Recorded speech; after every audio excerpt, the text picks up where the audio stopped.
Saya akan share.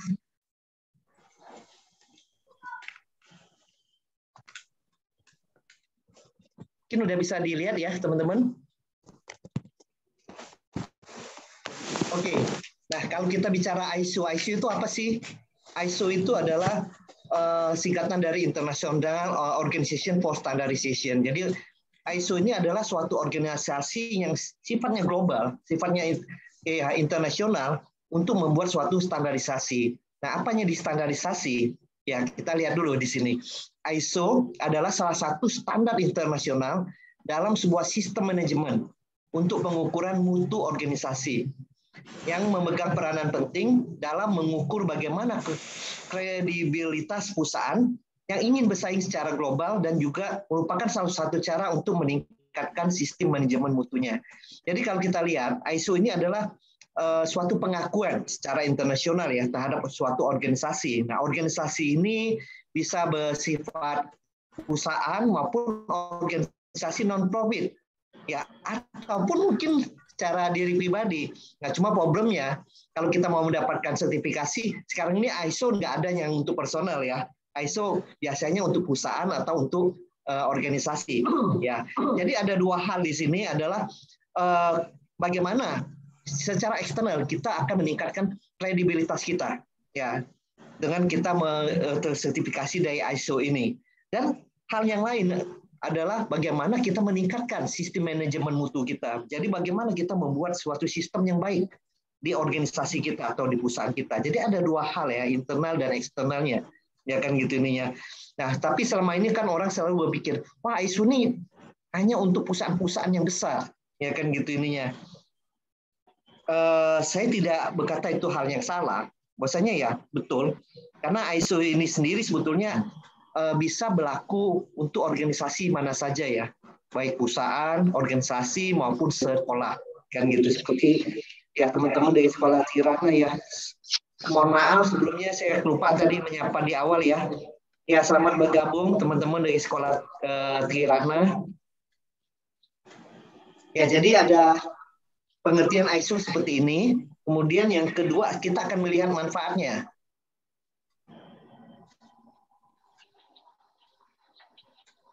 Nah, kalau kita lihat manfaat pada ISO sendiri, itu adalah yang pertama, perusahaan terdaftar pada lembaga sertifikasi dan akan diaudit secara periodik. Artinya kenapa? Ya, kita akan mendapat pengakuan dari lembaga internasional. Dalam hal ini kan banyak lembaga akreditasi ya, seperti TÜV, URS, dan lain-lain ya. Dimana kalau kita sudah mengikuti ISO ini, kita akan terstandarisasi secara internasional. Nah, bagaimana kita menjaga supaya standarisasi kita ini bisa berjalan terus-menerus, bukan cuma sewaktu. Nah, kita akan diaudit secara periodik. Ya, kalau nanti ditanya butuh biaya nggak, Pak? Ya, nanti Natalinya akan jelasin ya, Natali butuh biaya berapa besar, kemudian biasanya paketnya berapa lama ya, gitu ininya. Tapi yang ingin saya sampaikan di sini adalah kita PT Sabah Indomedica ini bukan lembaga akreditasi ya, bukan asesor ya, gitu ininya. Kita perusahaan yang bergerak di bidang distribusi alat laboratorium klinik ya. Nah, jadi saya sharing pada kesempatan ini bukan untuk menjual sistem ini sendiri, tapi adalah bagaimana mengenalkan teman-teman tentang ISO itu sendiri, ya, supaya kita bisa mengelola perusahaan kita, organisasi kita, atau sekolah kita, ataupun even diri kita pribadi secara baik. Ya, jadi yang pertama adalah kita akan terdaftar pada lembaga sertifikasi. Dengan begitu kita akan meningkatkan kredibilitas kita.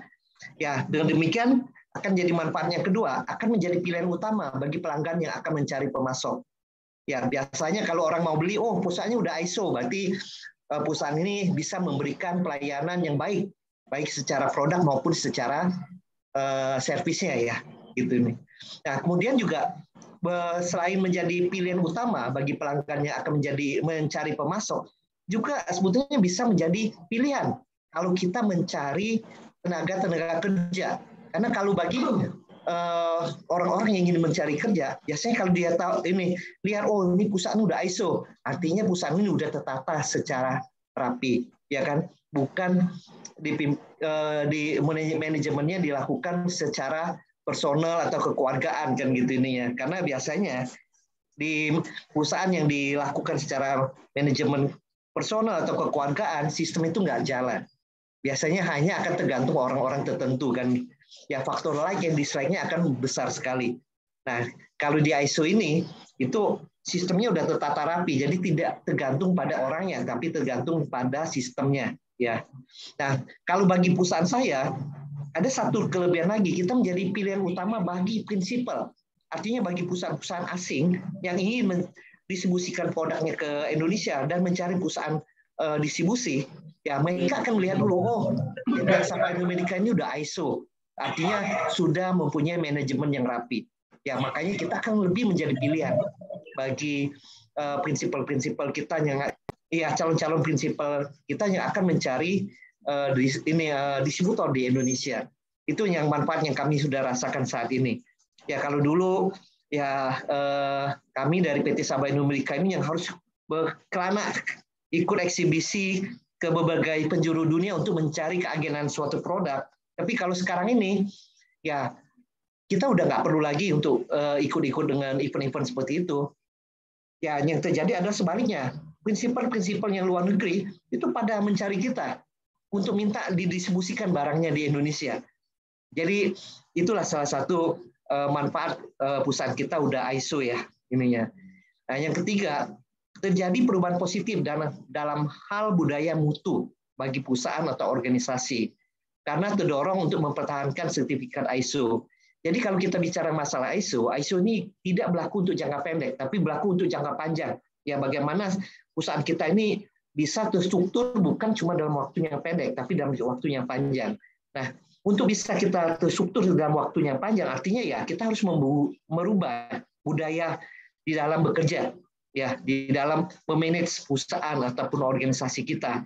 Dan ini juga tidak berlaku dalam periode singkat. Tapi bagaimana kita juga bisa mempertahankan supaya akreditasi kita ini tidak ditarik ya. Karena kalau nanti kita misalnya sudah disertifikasi ISO, kemudian di audit lagi yang untuk berikutnya kita nggak lolos, sertifikasi ISO kita akan ditarik kan gitu. Artinya kita tidak mendapatkan pengakuan lagi kan gitu ininya. Nah ini yang kita harus bertahan. Bagaimana kita bisa mendapatkan pengakuan ini secara jangka panjang. Nah, kemudian yang keempat, manfaatnya adalah sebagai acuan kerja, sehingga karyawan bisa bekerja tanpa kesalahan atau dengan kesalahan yang minimal. Nah, dengan adanya ISO ini, jadi akan menjadi panduan bagi siapapun yang bekerja di perusahaan atau organisasi tersebut. Jadi karena tidak tergantung orangnya, tapi tergantung sistemnya kan. Jadi begitu mereka menempati suatu posisi tertentu, ya mereka tinggal ngikutin prosedur yang berlaku di posisinya mereka. Karena di sana nanti ada prosedur kerja, job list, segala macam. Ya ada KPI-nya semua. Jadi dengan begitu ya akan menjadi acuan kerja. Jadi kita tidak tergantung dengan perorangan, tapi tergantung dengan sistem. Karena kalau kita tergantung perorangan, begitu terjadi penggantian pegawai ya atau penggantian personnya yang di posisi tersebut, ya kalau tidak ada masa transisi yang untuk serah terima jabatan, yang terjadi apa? Ya yang terjadi adalah kepanikan karena kan job yang ada itu tidak bisa ditransfer ke orang yang baru menjabat. Nah, kemudian yang kelima, ya sebagai ini ISO juga bisa dijadikan sebagai bukti pelaksanaan sistem dan diperlukan untuk telusur ketika terjadi masalah. Karena kenapa?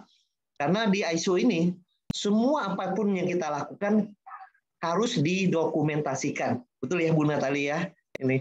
Jadi kalaupun ada masalah, semua bisa didokumentasikan. Nah, ini yang kemarin saya bicara dengan Pak Gunawan ya. Ini Bapak-bapak, Ibu-ibu kepala sekolah di Trirana, sebetulnya yang menjadi concern yang Pak Gunawan sebagai ketua yayasan adalah bagaimana kita bisa lebih menjalankan fungsi manfaat yang kelima ini, yaitu bagaimana mendokumentasikan ya jadi semua kegiatan kita, sehingga akan bisa kita telusurin ketika terjadi masalah. Ya. Kemudian yang keenam adalah untuk menghindari perbedaan persepsi dan untuk mendapatkan hasil yang seragam walaupun pekerjaannya berbeda. Ya, jadi dengan kita ISO ini semua standarisasi. Jadi siapapun yang duduk di posisi yang sama, ya kan nantinya ada terjadi penggantian orang, itu tidak akan membuat persepsi itu berbeda karena sudah ada standarisasinya. Ya, nah dengan begitu ya akan mendapatkan hasil yang sama. Ya. Kemudian yang ketujuh, ISO ini bisa dipakai sebagai catatan untuk generasi yang akan datang. Ya, jadi bisa menjadi kronologis atau histori ya, ini ya. Ya, mohon maaf teman-teman semua, latar belakangnya mungkin suara anjing ya, ini ya. Karena sekarang saya lagi di Jambi, di rumah almarhum adik saya, ya untuk sembahyang cengbeng ya. Dan di rumah ini ada anjing hampir 20 ekor. Ya. Jadi mohon maaf suaranya agak berisik ya, tapi presentasi saya juga sudah selesai ya untuk bisa memperkenalkan tentang ISO dan manfaat pada ISO sendiri, dan ini saya sudah rasakan dengan mengimplementasikan ISO ini di perusahaan saya. Ya, makanya pada kesempatan ini saya akan berbagi ke bapak-bapak, ibu-ibu dan teman-teman semua ya tentang secara teknisnya, ya apa itu ISO, bagaimana kita melakukan mengimplementasikan ISO di dalam perusahaan ataupun di dalam organisasi kita sehari-hari. Ya, nah untuk itu saya akan dibantu oleh Quality Management System manager saya, ya KMS manager saya, Ibu Natalia. Ya, Ibu Natalia, kami persilakan, Bu Natali. Iya. Oke, terima kasih Pak Hartawan. Saya tutup dulu ya share-nya. Iya, ini. Iya, oke. Bapak Ibu, selamat siang semuanya. Salam sehat, salam kenal semuanya. Saya Natalia. Saya bekerja di bidang quality system ya. Dan pada kesempatan ini saya akan melanjutkan sharing knowledge yang tadi yang sudah diawali oleh Pak Hartawan tentang sebuah standar ISO ya, standar Quality Management System ISO 9001 ya. Ini saya izin untuk share screen dulu.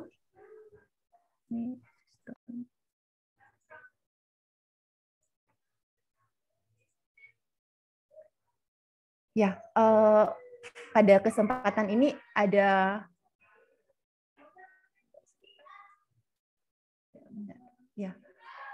beberapa hal nanti yang mungkin saya ingin sharingkan kepada Bapak Ibu semuanya terkait dengan ISO ini. Pertama, kita akan melihat sebenarnya ISO ini apa. Sebenarnya tadi di awal sudah dikupas ya sama Pak Hartawan. Terus nanti selanjutnya jenis-jenis ISO ini apa saja yang sudah ada.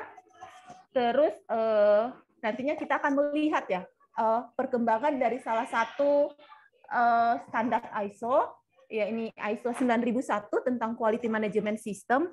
Ini standar ISO yang begitu general yang bisa diimplementasikan di setiap organisasi ya, organisasi ataupun perusahaan.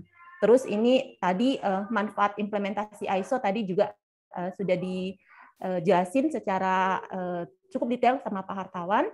Dan yang terakhir ini kita melihat persyaratan-persyaratan dari standar ISO 9001 yang kira-kira yang harus ada, harus diimplementasikan dan harus tentu ada bukti implementasinya. Oke.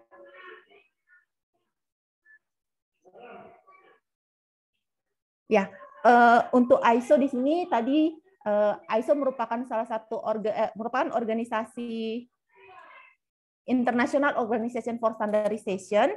Ini organisasi internasional non-government, non-profit, nirlaba, dan ini bersifat demokratis.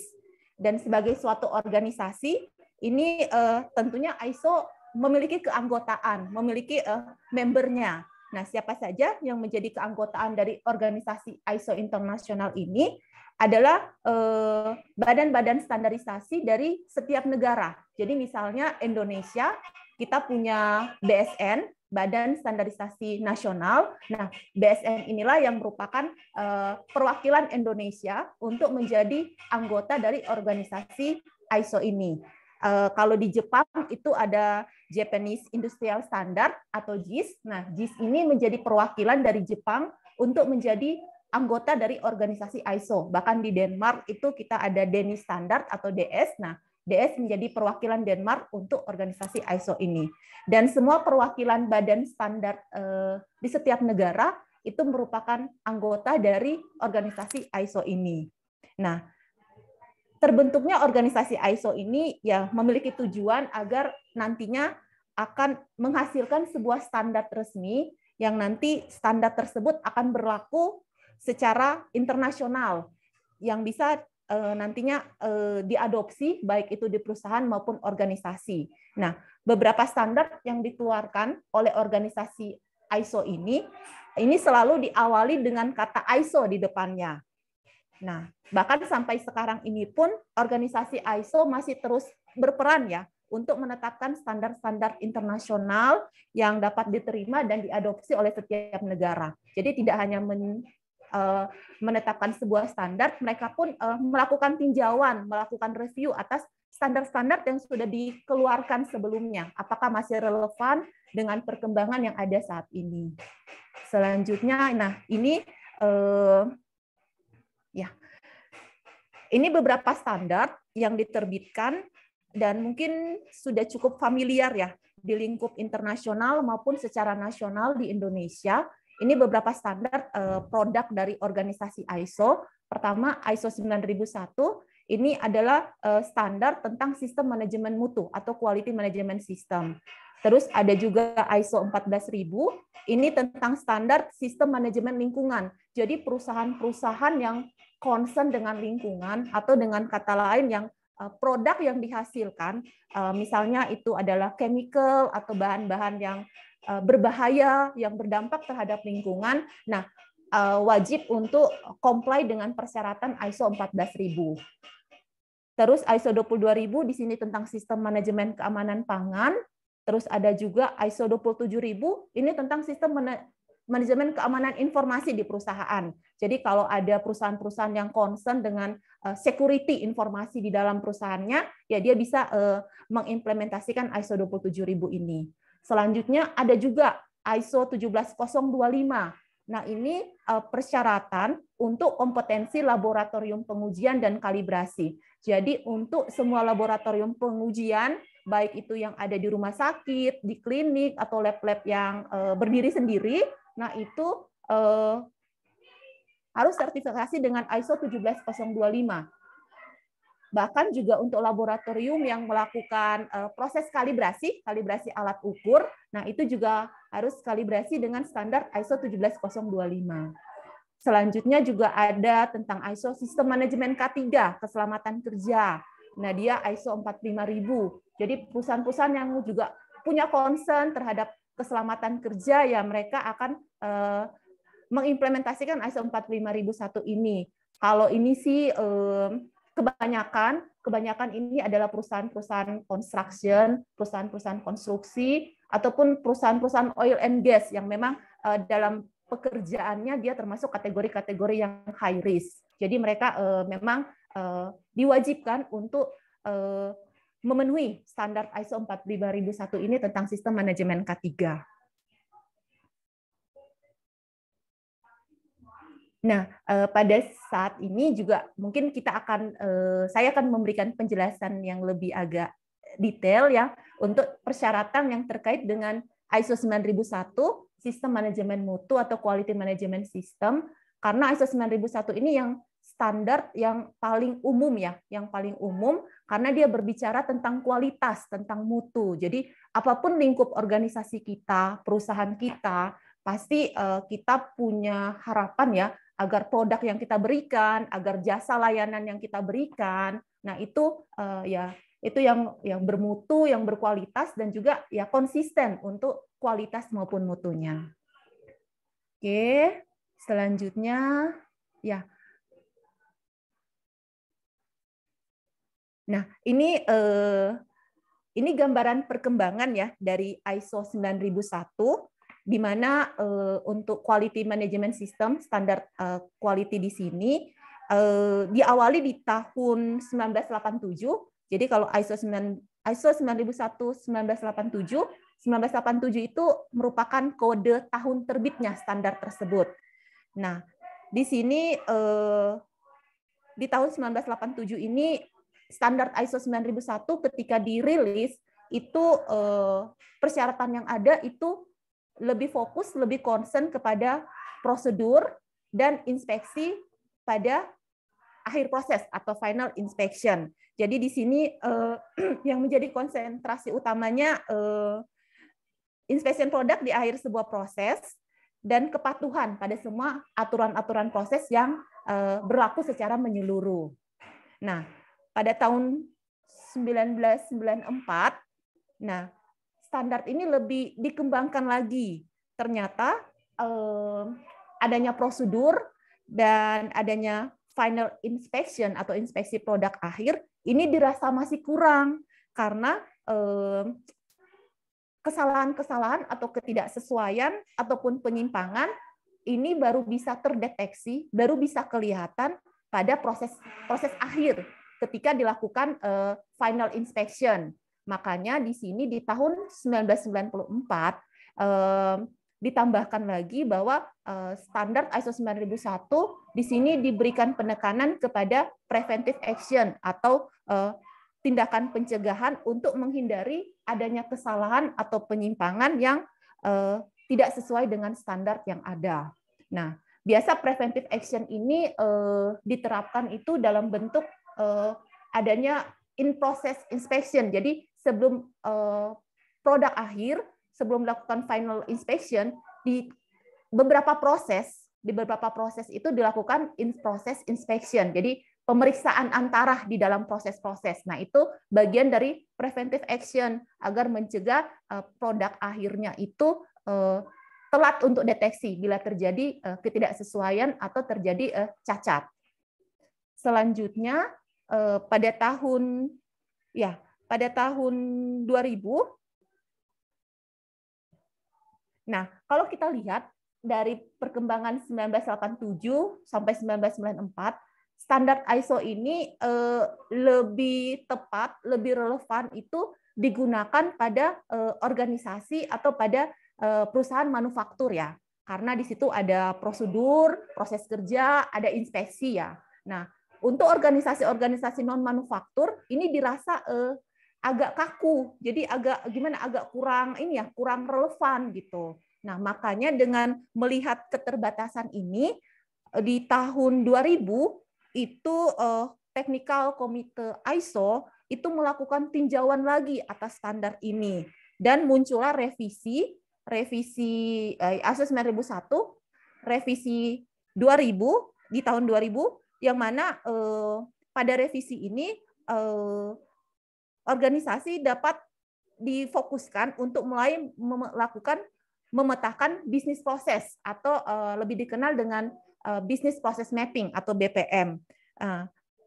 Dari hasil BPM ini, karena kalau dilihat dari hasil pemetaan bisnis proses yang ada di perusahaan maupun di organisasi, itu akan kelihatan ya, terlihat berapa banyak proses yang perlu adanya prosedur kerja, berapa banyak proses yang sebenarnya antara satu proses dan proses lainnya itu yang inline gitu, yang nantinya bisa digabungkan dalam satu prosedur kerja, ataupun dengan pemetaan bisnis proses ini itu kita bisa kelihatan mana proses-proses yang overlap. Nah, selain itu lewat pemetaan bisnis proses ini itu pun bisa dilihat mana proses-proses kritikal, proses mana yang kritikal untuk nanti bisa dilakukan kontrol atau inspeksi. Jadi di tahun 2000 ini itu mulai ditekankan ya setiap proses di mapping dulu deh bisnis proses yang ada di setiap perusahaan ataupun organisasi. Dan mulai di tahun 2000 ini semakin banyak perusahaan-perusahaan yang ada di Indonesia untuk mulai menerapkan standar ISO ini karena sudah lebih sudah tidak kaku sifatnya. Kalau yang versi 1987, 1994 itu memang lebih kepada manufaktur, tapi ketika di versi 2000 itu sudah lebih general. Jadi organisasi non manufaktur pun itu bisa melakukan implementasi terhadap standar ini. Nah, di tahun 2000 ini ya semakin banyak perusahaan-perusahaan yang menjadikan jadi kalau mendapat sertifikat ISO 9001-2000 itu suatu achievement yang besar. Bahkan pada waktu era 2000 kemarin itu bahkan ada ya perusahaan-perusahaan yang sampai mempublikasikan pencapaian sertifikat ISO ini dalam media-media cetak atau koran-koran besar ya.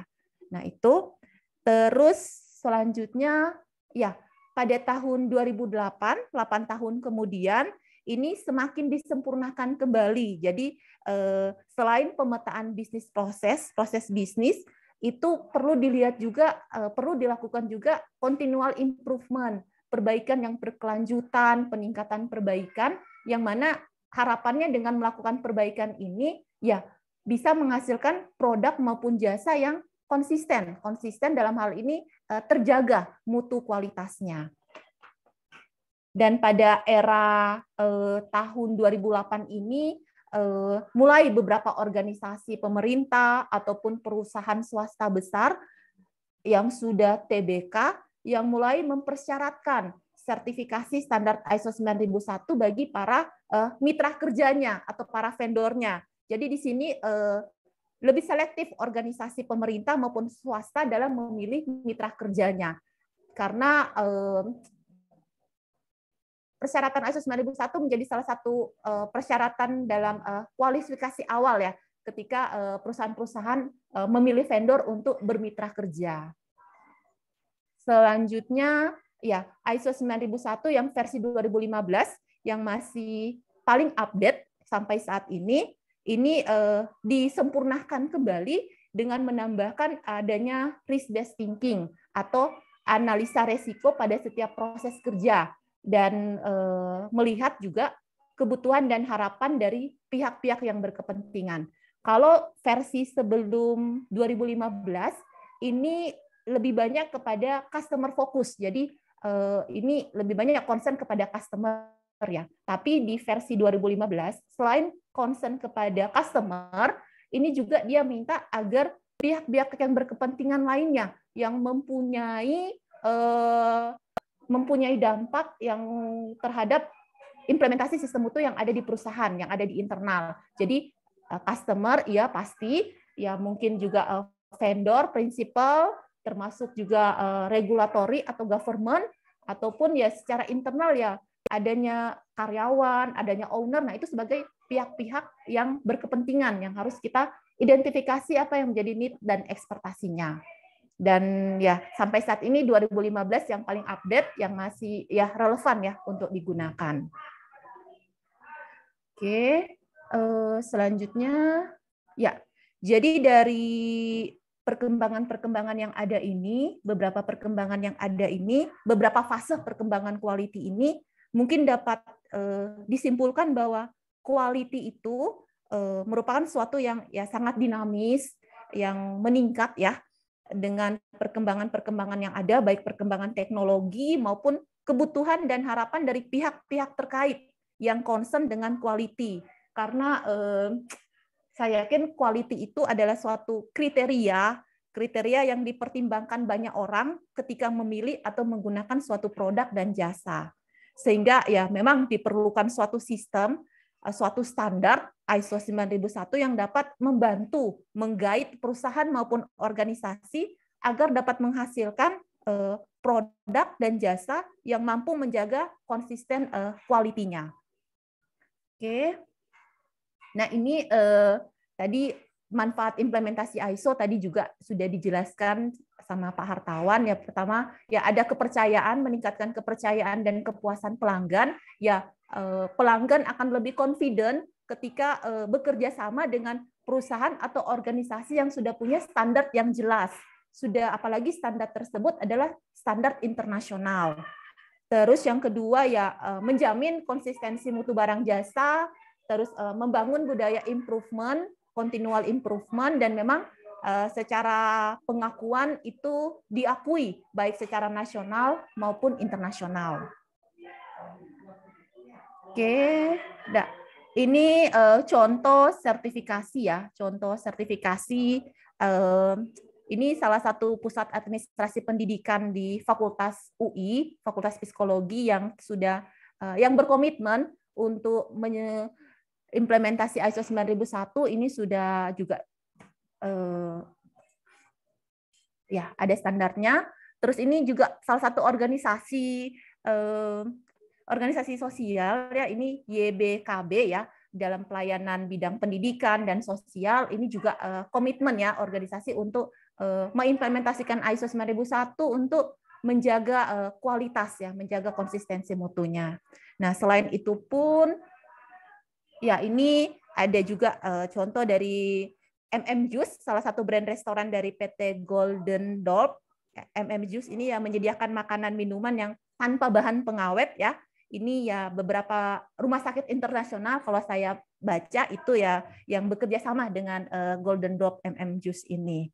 Nah, jadi penerapan ISO 9001 2015 ini pada suatu organisasi maupun perusahaan dibuktikan dengan mendapatkan pengakuan atau sertifikasi dari lembaga yang berwenang.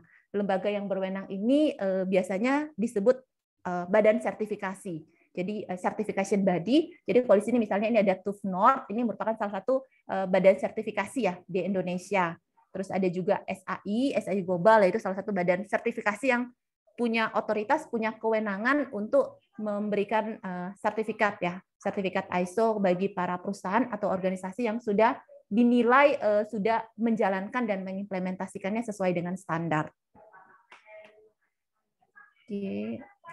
Nah, selanjutnya untuk untuk ISO ini sendiri ya dia ya di sini dia ada pendekatan proses ya, menggunakan pendekatan proses yang secara sistematis, yaitu siklus PDCA ya, plan, do, check, dan action. Kalau plan di sini ya ada tujuannya, menetapkan apa yang menjadi sasarannya untuk sistem mutu, sistem manajemen mutu, dan bisnis proses yang akan diimplementasikan. Selanjutnya untuk do, ini ya lebih kepada pelaksanaan dari plan yang kita sudah tetapkan. Dari pelaksanaan tersebut ya perlu dicek, perlu dipantau, perlu dievaluasi prosesnya apakah sesuai dengan plan kita. Terus terakhir ini ada action atau act, ini tindakan untuk melakukan perbaikan apabila ada yang ketika dilakukan pengecekan ada ketidaksesuaian yang mempunyai dampak ya terhadap sistem manajemen mutu. Oke.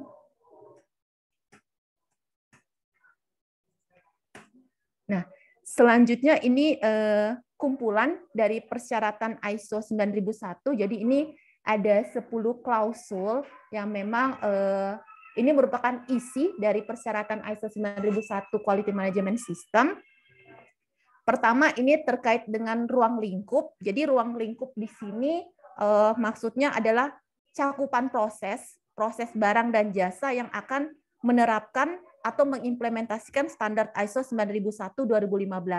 Jadi kalau tadi misalnya tadi yang dilihat di sertifikat sini, ya di sini kalau dilihat ya misalnya ini ada sini untuk yang Golden Dolp Juice di sini dia ada mention ya following scope. Jadi ini ruang lingkup. Jadi itu pertama kita ya netapin dulu untuk implementasi ISO kita ruang lingkup prosesnya batasannya sejauh mana gitu. Apakah semua proses akan mengimplementasikan ISO atau ada proses-proses tertentu yang memang ya memang kita belum dapat menjalankan implementasinya. Nah, itu disebutkan dalam ruang lingkup implementasi. Terus yang kedua ini acuan normatif, ini lebih kepada dokumen yang dijadikan referensi ya. Biasanya dalam menerapkan ISO 9001 ini kita ada vocabulary-nya, ada kosakatanya itu mengacu ke ISO 9000. Terus yang ketiga ini istilah dan definisi, ini lebih kepada menjelaskan beberapa istilah yang sering digunakan nih dalam standar ISO 9001. Selanjutnya klausul 4 konteks organisasi, kepemimpinan, klausul 5 planning perencanaan, dukungan, operasi, evaluasi kinerja, dan peningkatan, klausul 4 sampai klausul 10, ini merupakan persyaratan yang harus diimplementasikan oleh organisasi maupun perusahaan. Dan untuk itu ya perlu memang bukti dari implementasi tersebut. Jadi tadi kalau kita diaudit oleh badan sertifikasi yang certification body yang mengeluarkan sertifikat, kita akan diminta implementasi dari klausul 4 sampai dengan klausul 10. Itu yang akan diverifikasi oleh certification body. Nah, oke, selanjutnya tadi jadi dalam tahapan plan ini ada mencakup 4 klausul, yaitu klausul terkait dengan organisasi dan konteksnya. Ini ada turunannya, terus ada kepemimpinan, terus ada perencanaan, planning, dan ini proses pendukung. Terus untuk do di sini adalah merupakan operation, proses operasi, menjalankan plan itu. Terus untuk klausul check, ini ada di bagian evaluasi kinerja. Dan untuk action, untuk tindakan perbaikan, ini ada di klausul 10. Nah, untuk detailnya mungkin kita akan lihat. Ini yang klausul 4, konteks organisasi. Nah, ya, konteks organisasi di sini yang menjadi concern pertama, ya perusahaan maupun organisasi perlu menentukan isu-isu internal dan eksternal apa saja yang ada di perusahaan yang relevan dengan sistem manajemen mutu. Terus yang kedua, memahami kebutuhan dan harapan dari pihak-pihak yang berkepentingan. Tadi tidak hanya customer saja sebagai pihak berkepentingan, tapi pihak-pihak lain yang terlibat dalam sistem manajemen mutu atau prosesnya itu berdampak terhadap sistem manajemen mutu di perusahaan kita. Terus yang ketiga, menentukan ruang lingkup, tadi seperti yang ada di scope sertifikat. Terus nanti yang keempat ini sistem manajemen mutu dan proses-prosesnya. Nah, ini yang interaksi bisnis proses yang ada. Nah, ya kalau ini misalnya ini contoh kalau kita mau mengidentifikasi need dan ekspektasi dari pihak-pihak yang berkepentingan. Jadi kalau tadi kan sebelum yang versi 2015 kita banyak fokus kepada pelanggan, tapi di versi yang ke 2015 ISO 9001/2015 selain pelanggan itu ada pihak-pihak berkepentingan lain yang harus kita lihat apa yang menjadi kebutuhan dan harapannya. Nah, kalau di sini misalnya saya coba contohkan untuk pihak berkepentingan ini pelanggan, ini dari mana? Ini pihak eksternal, di eksternal organisasi atau perusahaan. Yang menjadi kebutuhan dan harapan pelanggan itu apa saja? Ya, ketersediaan stok, kesesuaian produk yang dipesan, dan mungkin on time delivery-nya atau ketepatan waktu.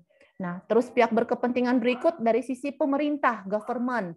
Nah, itu pihak eksternal, ya apa yang jadi kebutuhan harapan dari pihak eksternal? Ya pemenuhan lah persyaratan pemerintah sesuai dengan ruang lingkup organisasi. Jadi ya perusahaan perlu melakukan identifikasi mana persyaratan-persyaratan dari pemerintah yang harus di-comply ya sesuai dengan lingkup bisnis proses perusahaan. Terus pihak berkepentingan itu juga ada vendor. Ada vendor ini ya vendor yang membutuhkan ya kejelasan informasi kalau kita mau pesan barang ataupun ya pembayaran yang sesuai dengan kesepakatan. Selanjutnya ada pihak berkepentingan ya dari sisi karyawan ya, karyawan kalau perusahaan ya kita ataupun kalau organisasi ya mungkin dari sisi anggota organisasi ya. Apa yang menjadi kebutuhan dan harapan dari karyawan ini? Ya perlunya ya pemenuhan peraturan ketenaga kerjaan ataupun ya kesejahteraan dari karyawan. Terus dari sisi owner juga pihak berkepentingan yang perlu diidentifikasi yang menjadi need dan ekspektasi yang mungkin pertumbuhan dan perkembangan dari perusahaan. Nah, ini merupakan salah satu syarat wajib yang harus ada di perusahaan ataupun di organisasi yang mengimplementasikan standar ISO. Nah, selanjutnya tadi selain mengidentifikasi need dan ekspektasi, kita juga perlu melakukan identifikasi isu-isu apa yang ada, baik isu eksternal maupun internal yang ada yang itu berdampak loh terhadap sistem mutu yang ada di perusahaan. Ini contoh ada isu terkait dengan kompetensi sumber daya manusia yang belum maksimal dalam penerapan sistem manajemen mutu. Nah, sumber isu itu dari internal, karena di internal ya, kompetensi internal, ya, dampaknya apa? Itu hasil pekerjaan yang tidak sesuai dengan persyaratan sistem mutu, sehingga juga bisa menyebabkan ya komplain dari pelanggan. Nah, action plan-nya apa? Ya pertama mungkin ya kita bisa melaksanakan program training tentang sistem manajemen mutu kepada karyawan, atau menetapkan standar atau prosedur kerja yang jelas, atau ya memberikan sosialisasi kembali prosedur-prosedur existing yang ada. Terus yang kedua misalnya isu yang eksternal terkait dengan kinerja dari beberapa vendor atau supplier yang belum sesuai dengan standar. Nah, dampaknya apa? Ya kalau kita identifikasi itu bisa berdampak mengganggu operasional perusahaan. Ya bisa mengakibatkan keterlambatan delivery barang maupun jasa. Nah, action plan-nya apa ya? Dari sini action plan yang mungkin kita bisa melakukan evaluasi terhadap vendor secara berkala dan menginformasikan hasil evaluasi tersebut sebagai perbaikan kinerja dari vendor atau supplier kita bila diperlukan. Nah, yang jadi concern ini ya untuk klausul 4, klausul konteks organisasi, diperlukan perusahaan harus mengidentifikasi isu-isu apa yang ada, yang relevan di saat itu, di saat ini, yang itu berdampak dengan sistem manajemen mutu. Nah, klausul berikutnya ini klausul 5 terkait dengan kepemimpinan. Jadi di sini lebih kepada kepemimpinan, komitmen dan semangat dari pimpinan perusahaan maupun pimpinan organisasi untuk dapat menjalankan sistem mutu. Karena ya semangat dan komitmen inilah yang harapannya itu dapat menular, dapat diteruskan, dapat disalurkan kepada anggota, bahkan kepada seluruh tim yang ada. Nah, selanjutnya yang kedua ya kebijakan mutu. Ya kebijakan di sini merupakan ya dokumen wajib ya yang harus ada. Ya maksudnya kebijakan itu dalam bentuk komitmen perusahaan, komitmen dari top manajemen atau pimpinan organisasi dalam mengimplementasikan aspek-aspek mutu dalam aktivitas organisasinya. Nah, kebijakan mutu ini itu harus inline dengan visi dan misi dari perusahaan ataupun organisasi. Terus yang ketiga, bagian dari kepemimpinan pun ini dibutuhkan peran, tanggung jawab dan wewenang organisasi yang lebih kepada pembagian peran, tugas-tugas, job desk yang jelas dalam menjalankan proses kerjanya. Nah, ini contoh kebijakan mutu yang merupakan bentuk komitmen dari perusahaan dalam mengimplementasikan sistem mutu ini. Ya ini kebijakan mutu yang ada di perusahaan ataupun yang ada di organisasi ini diwajibkan untuk dikomunikasikan ke seluruh karyawan agar karyawan juga bisa tahu apa yang menjadi kebijakan di perusahaan, kebijakan di organisasinya, yang mana itu pastinya harus inline dengan visi dan misi yang ada di perusahaan. Nah, selanjutnya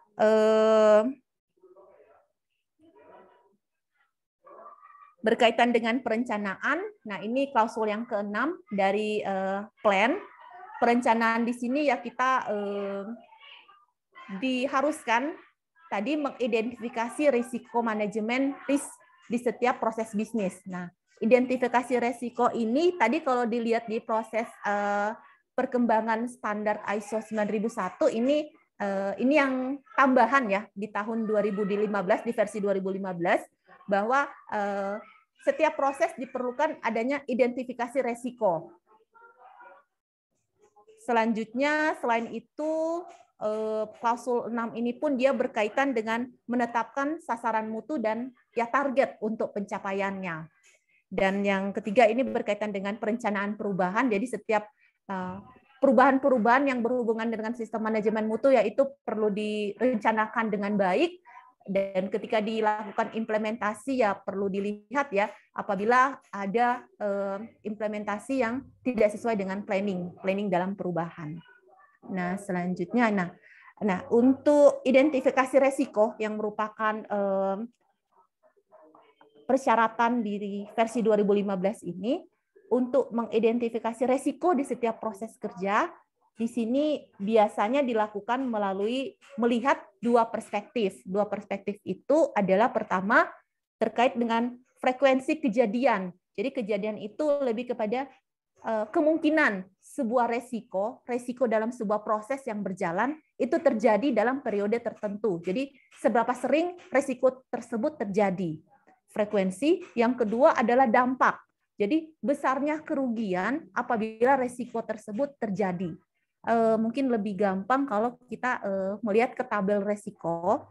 Jadi ini sebelumnya ditetapkan terlebih dahulu, tadi ada dua parameter ya, tadi parameter frekuensi sama parameter dampak. Nah, kalau frekuensi di sini, ini saya coba mengatur bahwa untuk sebuah resiko yang terjadi, kalau dia lebih terjadi dalam sebulan itu lebih dari 2 kali, itu masuk kategori yang sering terjadi. Dan di sini saya mengkonversikan itu dengan nilai 3. Nah, kalau resiko itu terjadi 1 kali dalam sebulan, itu masuk jarang terjadi. Nah, di sini saya konversi itu dengan nilai 2. Dan kalau resiko itu tidak pernah terjadi, itu saya konversi dengan nilai 1. Nah, itu untuk saya menentukan parameter untuk frekuensi. Sementara untuk parameter dampak, di sini saya memetakan ada 3 level ya, major, minor, dan tidak signifikan. Kalau major, dampak yang masuk kategori major itu apabila resiko yang terjadi itu berpengaruh terhadap proses selanjutnya atau menyebabkan proses selanjutnya itu terhenti. Nah, kalau dampak yang kategori minor itu ada gangguan, resiko terjadi berdampak ada sedikit gangguan, tapi proses selanjutnya masih bisa berjalan. Nah, kalau dampaknya tidak signifikan, itu walaupun resiko terjadi, itu tidak akan menyebabkan gangguan proses. Nah, ini contoh proses kerja misalnya pembuatan surat keputusan. Nah, resiko yang bakal terjadi itu adanya keterlambatan untuk mencetak surat keputusan tersebut. Nah, ini ketika diidentifikasi ya penyebabnya ya kurang koordinasi atau miskoordinasi. Nah, frekuensi di sini ya kalau saya mengasumsikan keterlambatan cetak surat ini itu terjadi kalau lihat record itu misalnya 1 kali dalam sebulan. Berarti di sini saya mengisi nilai 2. Nah, kalau dampak karena keterlambatan cetak surat tersebut menyebabkan proses pengesahannya jadi tidak berjalan, tidak bisa proses pengirimannya ke pihak-pihak terkait pun tidak berjalan. Makanya saya memberi nilai dampak ini 3. Proses selanjutnya terpengaruh atau terhenti. Dari level risiko tersebut, saya mendapatkan nilai 6. Nilai 6 ini dari frekuensi dikali dengan dampak. Nah, di setiap resiko-resiko yang muncul, yang kita bisa identifikasi, kita perlu ada tindakan yang namanya mitigasi, tindakan pengendalian resiko. Nah, di sini misalnya tindakan pengendalian ya kita membuatkan SOP tentang mungkin administrasi surat keputusan misalnya. Nah, itulah yang jadi tindakan mitigasi dari resiko ini. Nah, yang jadi concern dalam kita memetakan resiko dalam proses kerja itu ya perlu melakukan identifikasi proses kerja yang proses-proses kerja yang mana yang ya akan muncul resiko-resiko yang punya dampak yang signifikan terhadap sistem manajemen mutu.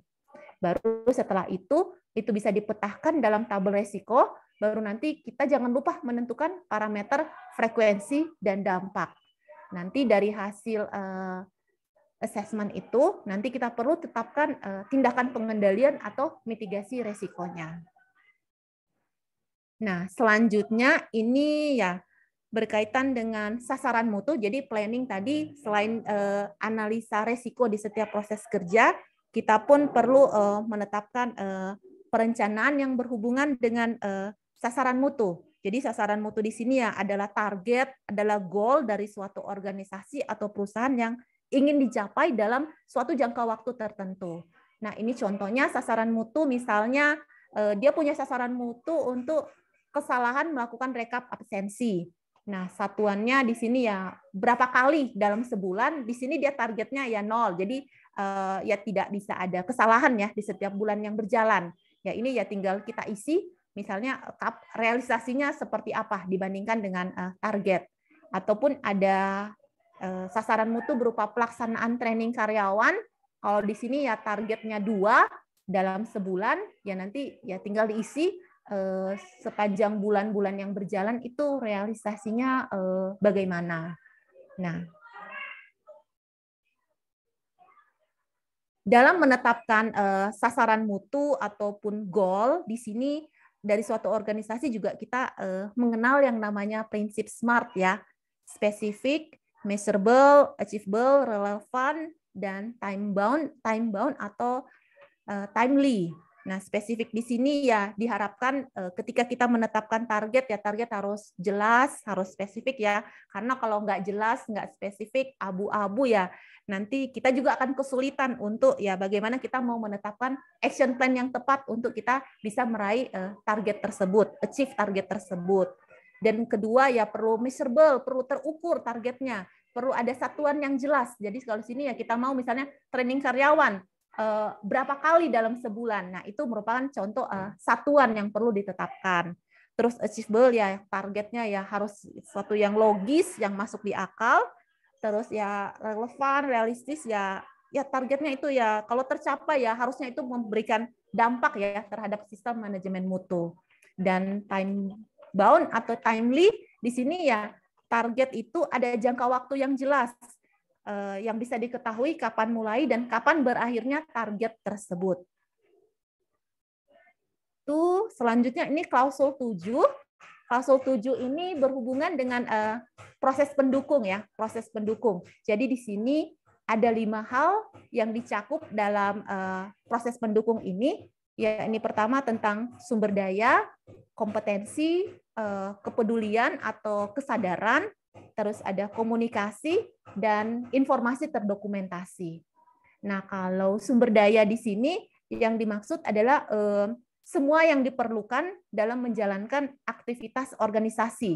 Jadi bisa orangnya, bisa infrastruktur, bangunan, peralatan ataupun alat transportasi, mungkin bisa finansial, keuangan, ataupun informasi-informasi penting dalam pengambilan keputusan. Nah, itu yang masuk ke sumber daya yang dibutuhkan dalam proses pendukung di sistem mutu 9001. Terus yang kedua, ini berhubungan dengan kompetensi. Kompetensi di sini berhubung dengan kemampuan, skill yang perlu dimiliki oleh orang-orang yang terlibat dalam sistem manajemen mutu, orang-orang yang menjalankan tugas dan peran sesuai dengan tadi job desk dan kewenangannya. Nah, diperlukan ya memang ya karyawannya juga diharapkan tuh yang kompeten. Terus tentang kepedulian, kesadaran ya, pemahaman, motivasi ya, dan semangat untuk menjalankan sistem mutu ini, semangat yang ya secara konsisten, dan selanjutnya komunikasi ya kita mengatur mekanisme komunikasi di internal maupun komunikasi dengan pihak-pihak eksternal. Selanjutnya ya tadi informasi terdokumentasi ya dalam implementasi ISO 9001 memang kita akan ya untuk tahap awal memang kita akan ya mempersiapkan banyak dokumen, bukan banyak ya, tergantung ya prosedur kerja, standar kerja, formulir-formulir pendukung yang memang yang nanti akan digunakan oleh organisasi, oleh perusahaan ya dalam melakukan proses aktivitasnya. Tapi sekian banyak dokumentasi yang ada itu perlu tersusun dengan rapi sehingga yang dibutuhkan ketika nanti ada isu, ketika nanti ada keluhan, kalau membutuhkan tracking, traceability dokumen, ya dokumen-dokumen itu bisa ketelusur dengan baik. Nah, jadi di sini selain informasi terdokumentasi, standar prosedurnya ada, nah ini sistem sistem filingnya, sistem administrasinya juga harus tertata dengan baik, baik itu ya mau secara manual maupun secara sistem, secara digital ya juga tentu lebih baik. Nah, itu yang berkaitan dengan klausul proses pendukung, klausul 7. Ya, selanjutnya ini operation, tahap operasi. Ini kalau tadi bagian dari PDCA ini yang di do-nya, di bagian eksekusi. Nah, jadi operation ini kita sebagai tahap persiapan ya, persiapan dari perusahaan ataupun organisasi agar operasional proses produksi dapat berjalan dengan lancar, menghasilkan produk yang baik, yang dapat memenuhi kebutuhan dan harapan dari pelanggan. Jadi perlu dipastikan bahwa perangkat-perangkat kebutuhannya harus disiapkan terlebih dahulu sebelum proses operasional maupun proses produksi dijalankan. Nah, apa saja perangkat-perangkat pendukung itu? Ya, perangkat pendukung itu yang kita kenal dengan ini, 4M 1L, yaitu sumber daya manusia, ada metode, ada material, ada mesin, dan juga ada lingkungan kerja. Nah, 4M 1L ini kita harus tersedia dulu sebelum nanti kita mau melaksanakan baru masuk ke tahap pelaksanaan operasi ataupun production-nya. Ya, manusianya ya perlu kita tadi ya diharapkan ya sumber daya yang kompeten yang harus disiapkan oleh perusahaan atau organisasi, karena ya bisa dibayangkan ya orang-orang yang mungkin belum kompeten yang nanti yang akan terlibat dalam suatu proses kerja itu ya seperti apa hasilnya. Terus yang kedua harus ada metode, harus ada proses standar kerja yang jelas yang jadi acuan bagi siapapun nanti yang akan menjalankan proses kerjanya. Dan nanti juga selain itu yang ketiga ya kalau material ya diharapkan materialnya pun itu yang baik ya, yang sesuai dengan standar dari spesifikasi dari perusahaan atau organisasi. Kalaupun mesin ya mesin yang dapat mendukung proses operasi ini. Jadi perlengkapan fasilitas peralatan kerja ya ini termasuk dengan mesin dan infrastrukturnya ya diharapkan itu juga sudah ready ya sebelum kita mau menjalankan proses produksi atau proses operation. Dan yang terakhir adalah lingkungan kerja. Bagaimana lingkungan kerja yang aman, lingkungan kerja yang nyaman dan juga sehat yang tentu mendukung proses kerja ini bisa berjalan dengan baik. Nah, itu yang menjadi concern di klausul 8 ini. Juga satu yang menjadi perhatian untuk klausul 8 bagian kalau kita mau menggunakan produk dan jasa yang kita beli dari vendor ataupun proses kerja yang kita subkonkan, outsource ke pihak yang ketiga. Nah, di sini dipersyaratkan bahwa walaupun kita mensubkonkan proses kerja itu ke pihak ketiga, tapi kita di sini perusahaan atau organisasi tetap bertanggung jawab terhadap kualitas dari produk maupun jasa yang dihasilkan oleh vendor kita ataupun oleh outsource kita, subkon kita. Nah, disitulah makanya diperlukan ya kita perlu mensosialisasikan ya persyaratan-persyaratan standar-standar kita itu seperti apa ke pihak-pihak eksternal provider yang menyediakan jasa dan produk kepada kita. Selanjutnya ya tadi ini evaluasi kinerja ini. Jadi untuk organisasi maupun perusahaan yang sudah mengimplementasikan ISO di sini, evaluasi kinerja dapat dilakukan dengan cara ya ada kegiatan audit internal. Nah, ini audit internal tentunya dilakukan oleh orang-orang yang sudah punya kompeten ya dalam melakukan audit internal. Ya, nanti kenapa ada audit internal ya kita harus melihat ya memastikan sistem manajemen mutu kita ya bagaimana implementasinya, bagaimana konsistensinya, dan yang berikutnya juga itu karena kita secara berkala tadi ada audit eksternal oleh badan sertifikasi. Jadi melalui audit internal ini ya kita mungkin sudah mempersiapkan perusahaan kita, organisasi kita sebelum nanti diaudit oleh badan sertifikasi. Nah, evaluasi juga bisa dilakukan dengan ya mungkin adanya pengukuran dari tingkat kepuasan pelanggan, customer survey, ataupun pengukuran dari kinerja dari vendor kita. Jadi kalau kita menggunakan vendor, menggunakan jasa-jasa outsource pihak ketiga. Nah, ini di ISO mempersyaratkan mereka perlu dilakukan evaluasi secara berkala untuk memonitor, memantau kinerjanya.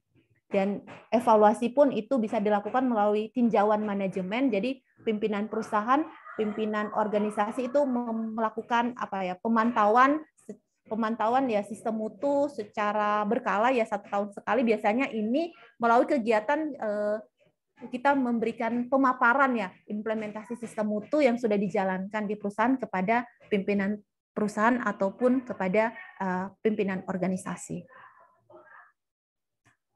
Nah, selanjutnya ini klausul 10 berkaitan dengan improvement. Ini lebih kepada penekanan jika tadi dari klausul 9 dari hasil evaluasi ada ketidaksesuaian yang berdampak terhadap sistem manajemen mutu, itu perlu dilakukan tindakan perbaikan. Ataupun kalau seandainya proses kerja sudah berjalan dengan baik, itu tetap dilihat ya room atau ruang untuk bagian mana yang perlu dilakukan improvement. Jadi misalnya dalam suatu proses kerja kita sudah ada SOP-nya dan proses itu sudah berjalan dengan baik, tidak ada keluhan. Nah, kita tetap perlu memantau, perlu memonitor jalannya proses tersebut karena ya quality ini sangat dinamis. Jadi kalau secara nggak langsung ada perpindahan, mungkin nggak ada orang yang berganti, ada metode yang berubah. Nah, itu pasti ya akan memungkinkan hasil akhirnya berpengaruh terhadap quality, terhadap kualitas. Makanya suatu proses pun yang mungkin sudah konsisten ya itu tetap kita pantau dan ya tetap ya perlu ada improvement yang mana ya konsistensi quality itu tetap ya bisa terjaga ya untuk produk akhir kita. Nah, itu mungkin yang berhubungan dengan peningkatan improvement. Ya, ini 10 klausulnya dari ISO 9001 secara persyaratannya ini sudah selesai. Mungkin saya kembalikan ke. Oke, makasih Natali.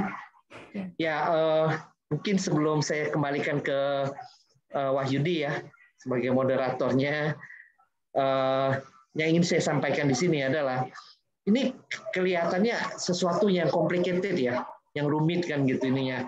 Dan itu pun juga hal yang saya rasakan pada waktu pertama kali kita mau mengimplementasikan ISO di perusahaan. Ya, dan itu yang kedua yang akan dirasakan juga adalah ini cuma nambah kerjaan kan gitu ininya. Benar. Di awal itu memang nambah kerjaan karena kita akan menjalankan kerjaan yang rutin dan membuat suatu implementasi ISO sendiri kan gitu ininya.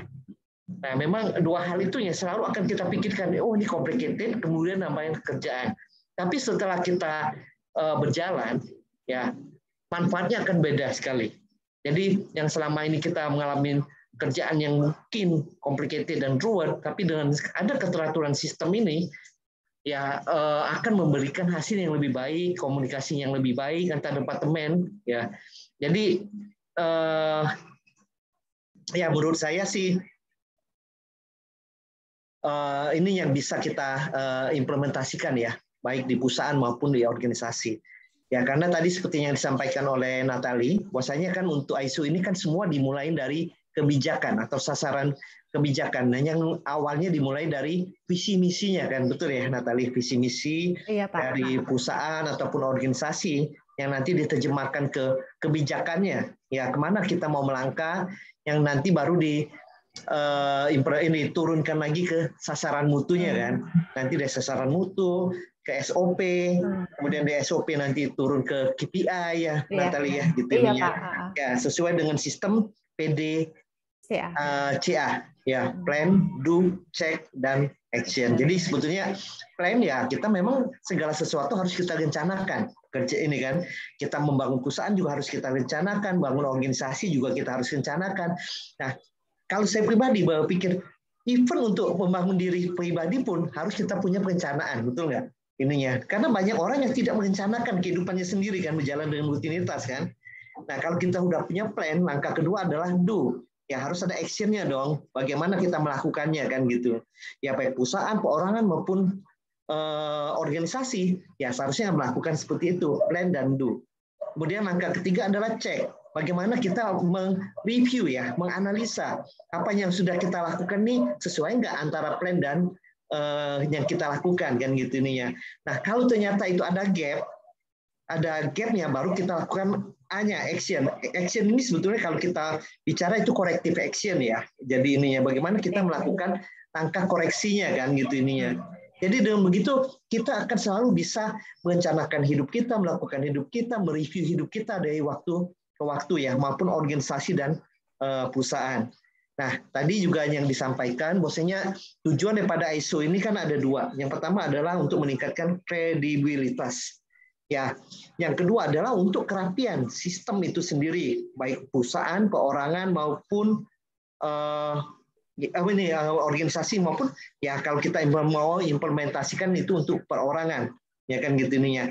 Nah tapi ini yang ingin saya sampaikan ke teman-teman ya, untuk akreditasi ini sih sebetulnya bagus sekali karena dengan begitu kan kita akan mendapat pengakuan secara internasional bahwasanya organisasi kita ataupun perusahaan kita ini sudah memenuhi standar secara internasional.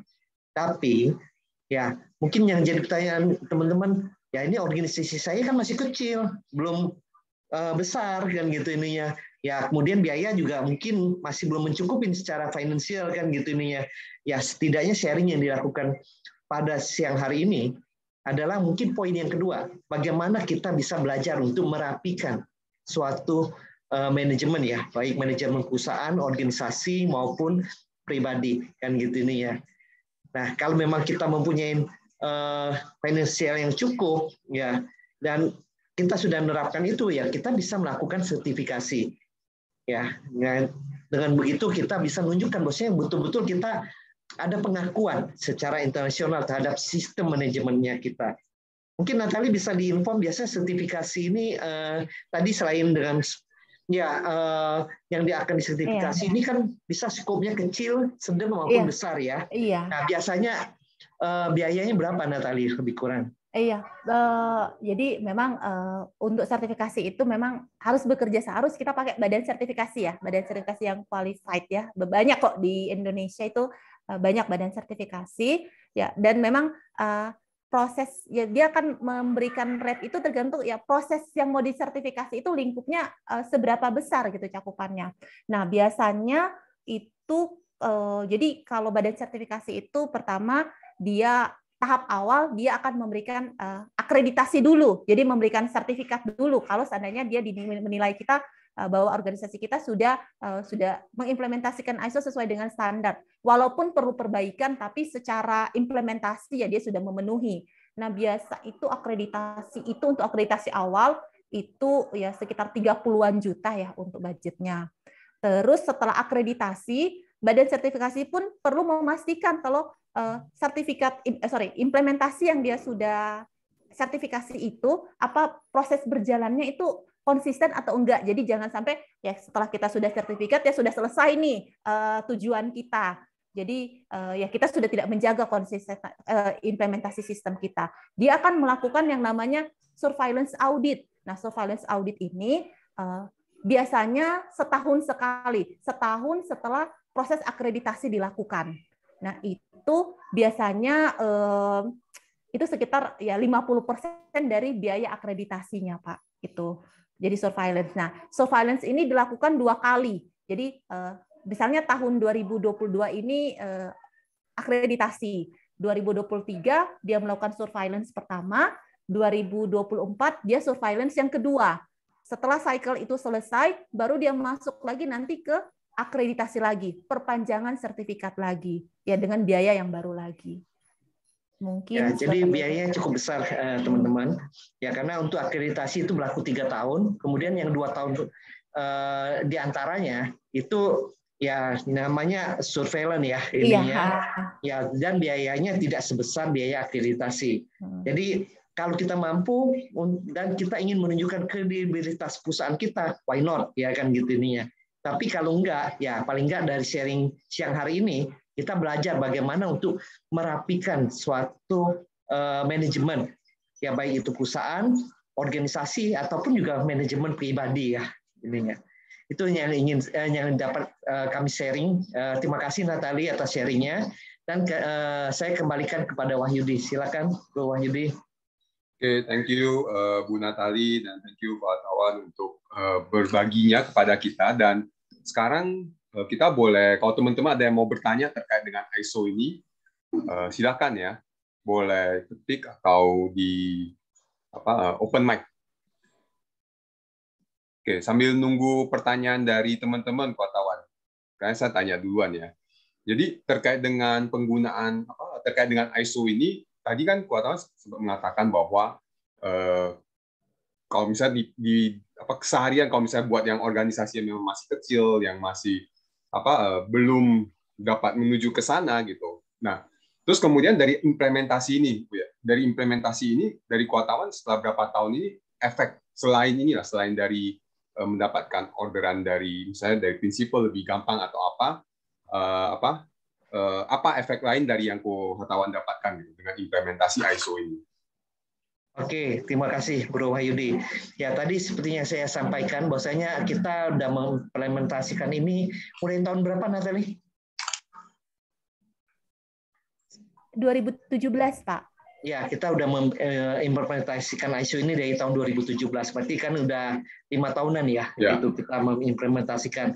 Ya, yang pastinya yang pertama adalah kerapian ya, standarisasi manajemen mutu. Jadi dengan begitu, kalau ada pegawai baru masuk, nggak perlu nanti mesti di training khusus atau misalnya yang orang duduk di posisi sebelumnya harus nunggu untuk memberikan over estafet ya kerjaannya gitu, karena semua ada dokumentasi yang tertulis kan gitu ininya.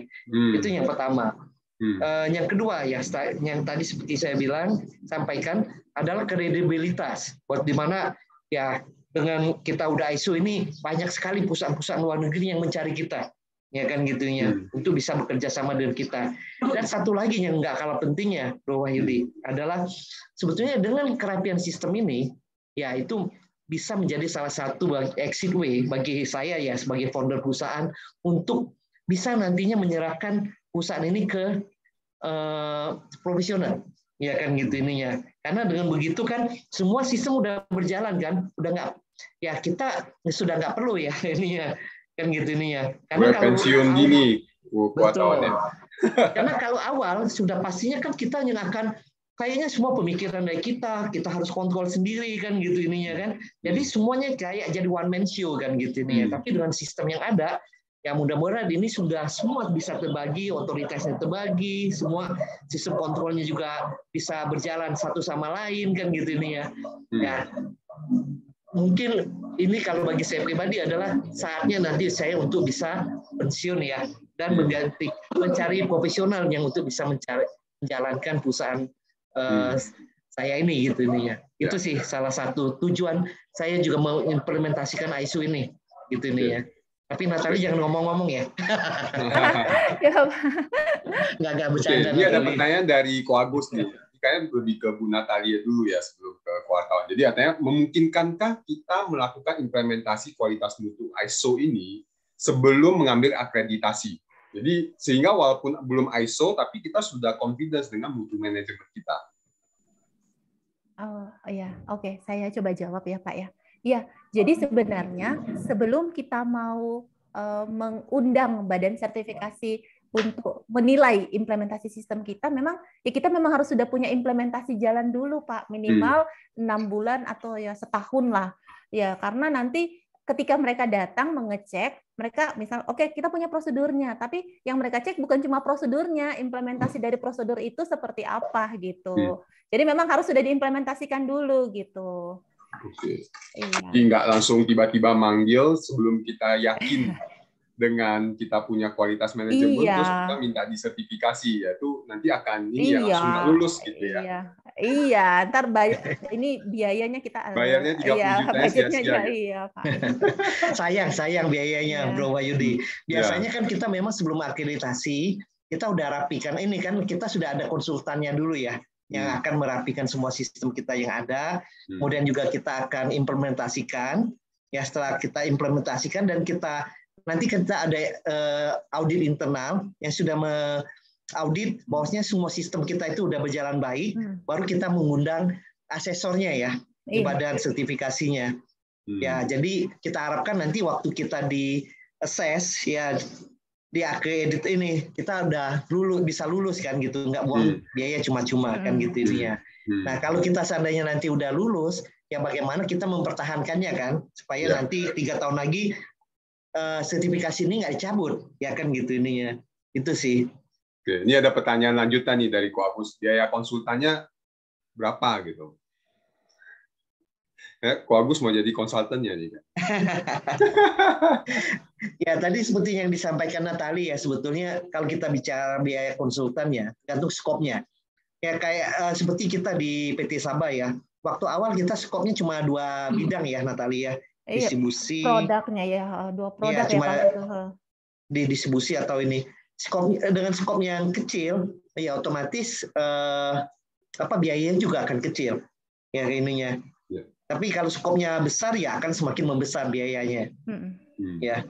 Nah, mungkin saya sih ada pertanyaan ke Natali nih, Bro Wahyudi. Kan kebetulan ada teman-teman dari sekolah Triratna kan gitu. Kan kalau sekolah ini kan sudah ada yang namanya akreditasi ya. Betul ya Bu Her ya, ada akreditasi ya. Ya, dari dinas ya. Ya, dari dinas. Nah, apakah akreditasi ini bisa sama dengan sistem ISO yang Natali sampaikan gitu, Natali? Kalau ini sih Pak, jadi untuk organisasi pendidikan ini juga sebenarnya ada ISO ya, ISO itu 21001/2018. Memang ada produk ISO sendiri untuk organisasi pendidikan itu yang namanya ISO 21001/2018. Itu sistem manajemen organisasi pendidikan. Jadi untuk mengelola tata kelola pendidikan yang berstandar internasional. Jadi ini sudah ada sejak 1 Mei 2018 dan ya banyak pendidikan yang sudah menerapkan standar ini sih Pak. Jadi kalau dari sih ya memang mungkin implementasinya ada bagian yang sama, tapi secara standar itu produk yang berbeda gitu Pak. Jadi kalau mau ya sudah akreditasi, kalau mau pakai standar yang tadi 21001/2018 juga itu ya sangat memungkinkan tentunya Pak. Oke, makasih Natali. Mungkin Bu Herlina ada yang ini tanggapan Bu Her? Ya.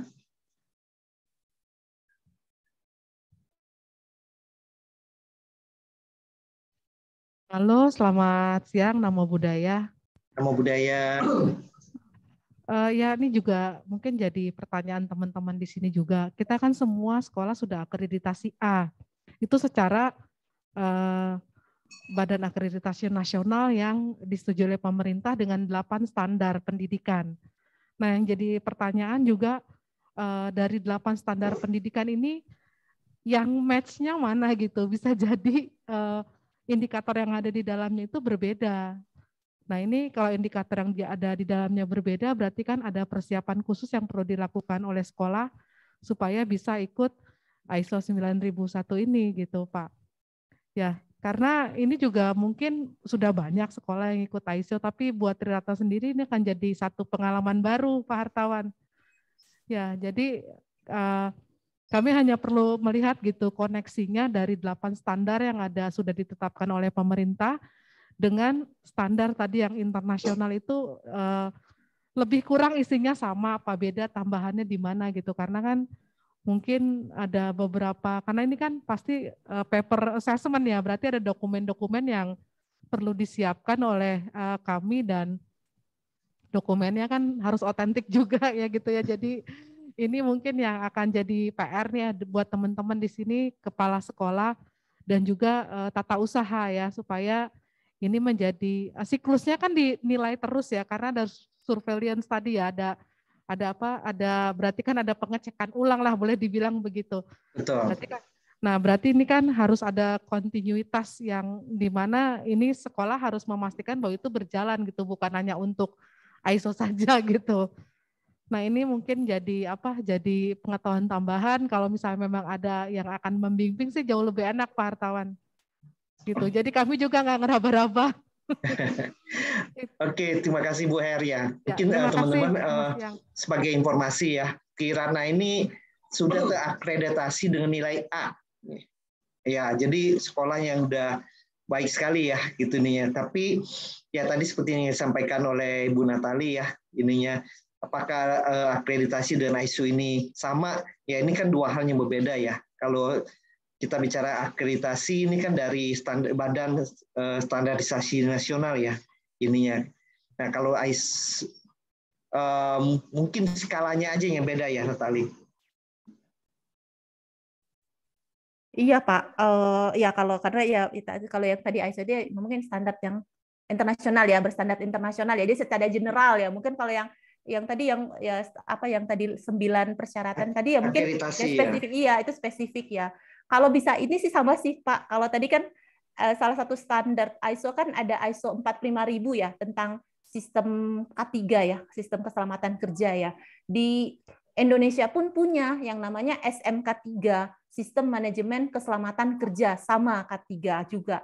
Tapi ini ya banyak implementasinya yang hampir sama, tapi secara standar, secara badan sertifikasi itu dua hal yang berbeda. Makanya dulu sempat di perusahaan saya sebelumnya, karena bagian dari persyaratan tender, kalau kita ikut tender yang government gitu, biasanya ya satu persyaratannya SMK3, jadi kita mesti comply dengan standar itu. Satunya juga organisasi lain dia minta yang ISO 45000, ya kita juga harus comply dengan ISO tersebut. Jadinya kita ya certified dengan dua standar karena memang ya kebutuhan organisasi di kita juga. Jadi mungkin kalau saya bisa sih ya seperti itu sih Pak. Jadi walaupun ya standar internasional ya secara nasional pun ya memang punya standar yang sendiri yang memang implementasinya nggak berbeda jauh sih, tapi itu dua produk yang berbeda sih, dua resource sumber yang berbeda, Pak. Oke, ya terima kasih. Saya kembalikan ke Bro Wahyudi. Ya, kalau misalnya tadi, kalau saya lihat tadi yang disampaikan oleh Bu Natalia itu bagus sekali, maksudnya terkait dengan kita tahu bahwa ada PDCA, terus kemudian ada SMART, itu kan bagian dari sistem manajemen praktek manajemen sehari-hari ya, yang artinya kalau kita terapkan juga untuk di perusahaan yang selain di sekolah, yang untuk kita sehari-hari itu juga bermanfaat sekali gitu. Dan juga ini mungkin sekalian sharing, kebetulan di tempat saya kerja saat ini kita juga lagi baru mau masuk ISO wartawan, tapi kita masuk dalam kondisi tanpa konsultan. Dengan satu kepercayaan diri. Nah tadi menjawab aku dengan satu kepercayaan diri bahwa kita punya SOP, kita punya sistem manajemennya itu sudah kita terapkan cukup baik dengan satu kepercayaan seperti itu gitu. Jadi sehingga kita ya cukup percaya diri untuk tanpa konsultan. Tapi ada internal audit. Jadi kita akan persiapan selama berapa lama ini untuk internal audit dulu, baru nanti akan disertifikasi ya, disertifikasi gitu. Nah, jadi itu juga tadi menjawab Agus bahwa kalau memang sudah terbiasa buat SOP sesuai ada visi misinya, manajemennya benar rapi, teratur ya, kenapa tidak gitu ya kok.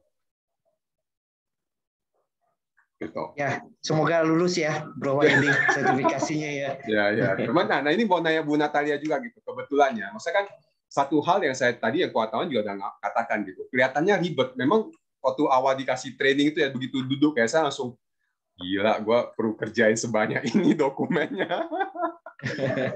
Gimana cara menghandle orang-orang atau tim di perusahaan untuk siap menghadapi situasi ini gitu. Asal mau merapikan sesuatu itu kan pasti ada satu challenge tersendiri ya gitu. Ya, terima kasih Bro Wahyudi pertanyaannya. Itu juga yang kita alami ya, Natali, pada waktu kita merapikan sistem ini. Ya, karena bagi yang terlibat di dalam hal ini, ya pasti akan merasa ini double job ya. Misi kerjaan yang rutin, kemudian juga membuat suatu sistem yang baru ya. Ya, tapi setelah berjalan dan mereka merasakan manfaatnya, ya kan gitu ininya, itu nggak akan menjadi beban lagi, Bro Wahyudi. Ya, jadi yang mesti disampaikan ke mereka adalah bagaimana manfaat yang akan mereka rasakan setelah nanti ISO ini bisa berjalan ya, kan gitu ini ya, bisa diimplementasikan. Ya kalau awal-awal pasti ribet dan berat.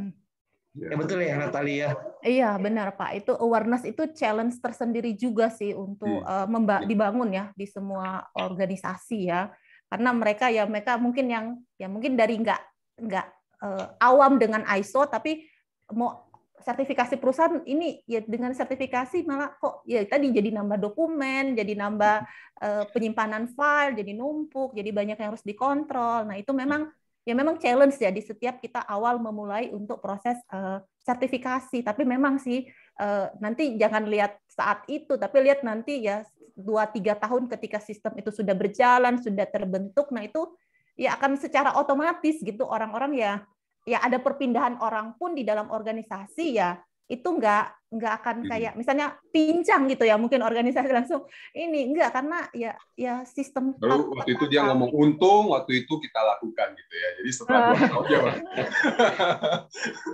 waktu awal dia aduh kenapa gitu ini dikerjakan, setelah 2 tahun untung kita lakukan.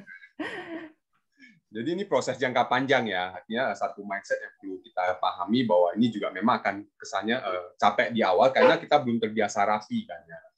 Dia belum terbiasa rapi, jadi pas mau dirapin itu pasti ada kecapean tersendiri di awal. Itu ya Wartawan. Betul. Kan tadi seperti yang saya sampaikan di presentasi yang awal, bahwasanya ini bisa menjadi suatu dokumentasi ya perjalanan suatu perusahaan ataupun organisasi. Karena kan dengan ikut ISO ini kan semua dokumentasi kan gitu ini ya. Jadi kalau kita nanti mau mendokumentasikan suatu organisasi atau perusahaan kan udah lebih simpel ya kan gitu ini ya. Nggak perlu mencari-cari lagi karena kita udah sangat terbiasa dengan sistem dokumentasi yang ada kan gitu ininya. Ya. Jadi kita bisa membuat sejarah ya. Oke, dari teman-teman yang ada mau bertanya? Pak Boy. Ini Boy ini keponakan saya. Di Jambi juga nih. Ini pengusaha bajaringan, distributor bajaringan nih Boy. Ini kokonya Chandra nih. Ini kokonya Chandra nih, Wahyudi. Halo, salam kenal. Ya, ini mungkin Boy juga perlu belajar karena dia juga bikin usaha secara otodidak ya Boy ya. Gimana jalan market sendiri, nyela sendiri, kemudian support sendiri ya Boy. Enggak, dengan istri Jack. Oh itu backupnya ya. Menteri Keuangan Harmoni Jack. Ya, mungkin nanti kalau ke depan bisa lebih dirapikan lebih bagus ya, ini Boy. Ya, harus belajar lah dengan Acek. Iya, sekarang dia jalanin bisnisnya suami istri aja nih, Bro Wahyudi. Ya, tapi ini cukup sukses, marketnya cukup besar di Jambi ya, Boy ya. Ya, lumayan. Oh, ini calon anggota CD PC Jambi ya. Ini calon ketua. Oke, teman-temannya ada yang mau bertanya?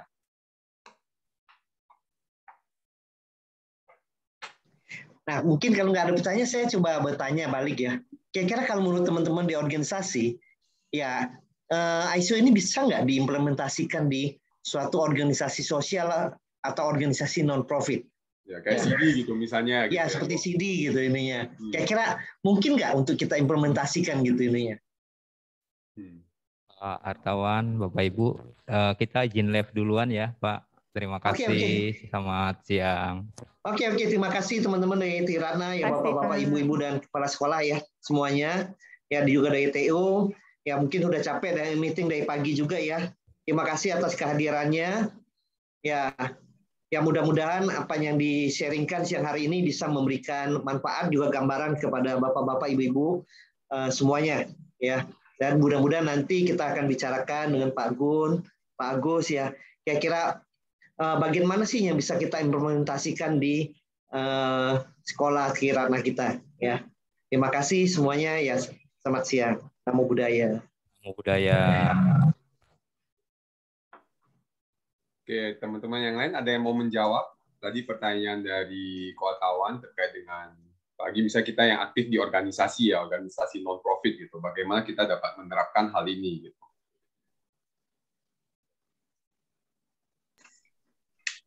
Halo kok, saya coba pengen jawab. Kalau menurut saya sih bisa saja. Makanya tadi sebenarnya pinginnya hari ini dapat bocoran ya.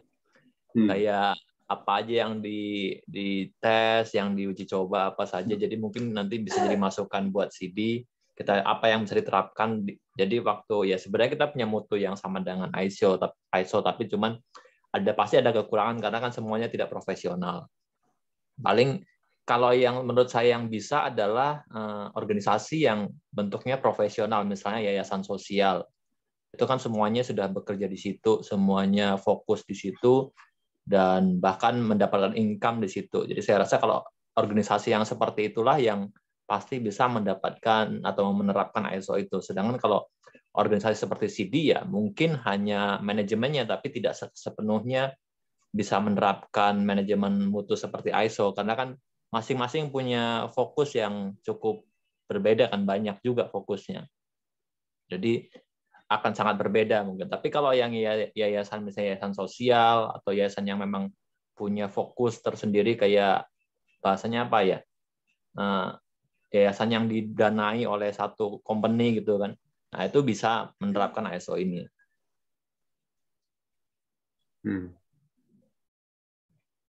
Oke.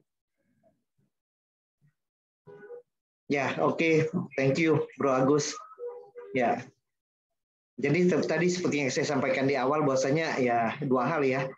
Masalah sertifikasi yang untuk menunjukkan kredibilitas kita. Yang kedua kerapian sistem ya. Mungkin yang bisa kita adopt di organisasi kita adalah yang kedua ya, Bro Wahyudi. Ya bagaimana kita bisa menerapkan sistem ini untuk bisa lebih merapikan sistem manajemen mutu kita ya, gitu ini ya. Jadi walaupun kita organisasi sosial non-profit, tapi paling enggak kita bisa berorganisasi secara profesional kan gitu ininya. Ya. Itu sih yang jadi harapan saya sih sebetulnya. Ya, tinggal memang kalau misalnya tadi saya lihat yang di presentasinya Bu Natalia kan ada berapa poin ya tadi, dimulai dari ruang kalau nggak salah ruang lingkup ya kalau nggak salah yang iya Pak. Kepemimpinan, terus kemudian ada perencanaan sampai poin nomor 10 ya. Ya sebenarnya kalau lihat seperti itu ya asik gitu kalau misalnya kita punya organisasi mampu menerapkan seperti yang dituliskan. Nah, tinggal memang orang-orang kita untuk menerapkannya itu gitu. Ya, sebetulnya salah satu poin lagi sih sebetulnya Pak Yudi. Ya ini juga menjadi benefit ya. Seperti Natali kan sebagai KMS manager kan gitu nih ya. Jadi dia bisa mengerti ya bagaimana menyusun suatu sistem manajemen ya kan gitu ini ya. Dan ini bisa berlaku di manajemen manapun ya. Baik manajemen organisasi maupun manajemen perusahaan maupun organisasi baiknya profit maupun non profit kan gitu. Atau juga sebetulnya yang seperti ini juga bisa kita terapkan di manajemen kehidupan pribadi kita kan. Karena kan sama kan. Tadi yang seperti Natali sampaikan, semua akan dimulai dari ya kemana kita mau menuju kan, plan-nya ya kan gitu ininya, visi misi kan. Bagaimana kita melakukan action-nya, ada do-nya, bagaimana kita melakukan review-nya ya, di cek-nya, dan bagaimana kita melakukan corrective action-nya. A-nya ya, PDCA-nya kan gitu ini ya. Jadi sebetulnya ini pun bisa kita lakukan di dalam kehidupan kita sehari-hari sebetulnya. Ya, selain organisasi maupun perusahaan kan gitu ini. Ya. Jadi kita menjalankan kehidupan itu bukan secara rutinitas, tapi bagaimana menjalankan kehidupan yang terplanning dan terkontrol. Ya, sehingga mudah-mudahan hasilnya akan lebih jauh optimal ya daripada kita menjalankan kehidupan yang sekedar rutinitas doang ya gitu nih. Itu sih. Ya.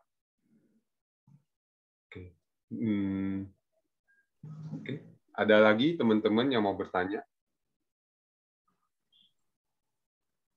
Ya, secara personal menurut saya benar kok, artinya bahwa apa yang di standar manajemen mutu ini ya. Jadi artinya standar manajemen mutu ini yang berdasarkan standar internasional. Lalu kemudian tadi kita lihat bahwa bagaimana terjadi juga bahkan ISO-nya itu juga update gitu. Dia tidak sekedar dari yang tahun 80-an berapa, terus kemudian 2000 berapa sampai 2015 gitu kan. Nah, terus kemudian yang menurut saya itu juga menjadi petanda bahwa kita juga perlu sering-sering update kita punya ya kita punya diri atau kita punya di organisasi kita punya cara kerja dan sebagainya, kita juga perlu sering update gitu, jangan stuck di satu kondisi gitu.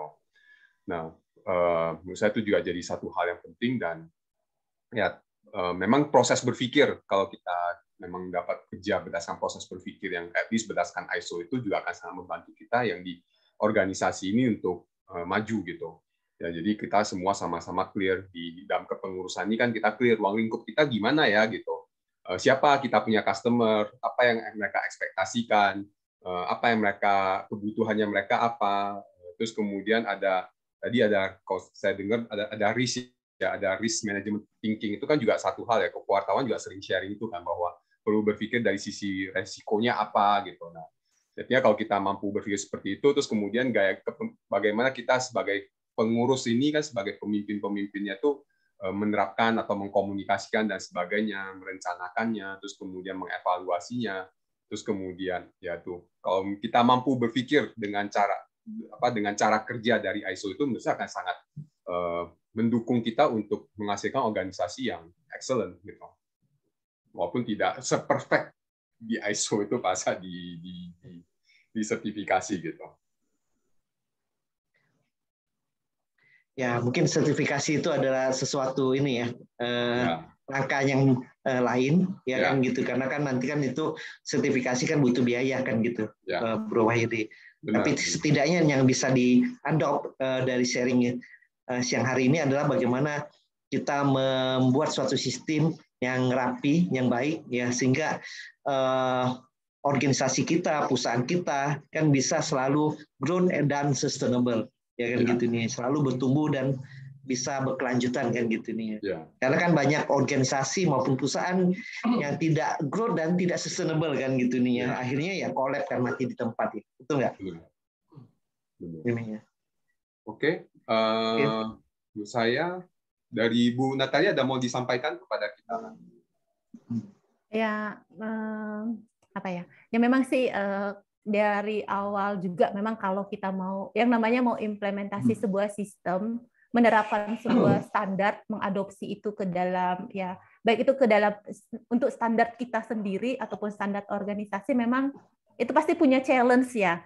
Menstandarkan diri sendiri aja untuk ikut standar tuh challenge, apalagi kita menggerakkan orang, membangun awareness mereka untuk mau terlibat dan untuk mau menjalankan, itu memang sangat-sangat challenge ya. Tapi ya memang tadi seperti kata Pak Hartawan, benar bahwa ya jangan dilihat susahnya sekarang, tapi nanti ya 2-3 tahun ke depan kalau sistemnya sudah berjalan ya itu pasti ya akan lebih smooth, akan lebih efektif, ya akan ya walaupun nanti ada hal-hal yang kita tidak bisa kendalikan ya, itu ya, tapi ya sistem itu tetap akan jalan gitu. Dan ya orang-orang juga lama-lama kan makin lama ya makin dipaksa untuk mengikuti sistem tersebut. Jadi ya akan ya kalau ada orang baru ya mau nggak mau mereka ya sudah harus mengikuti sistem yang sudah berjalan. Jadi ya mungkin itu saja kali ya Pak dari saya ya.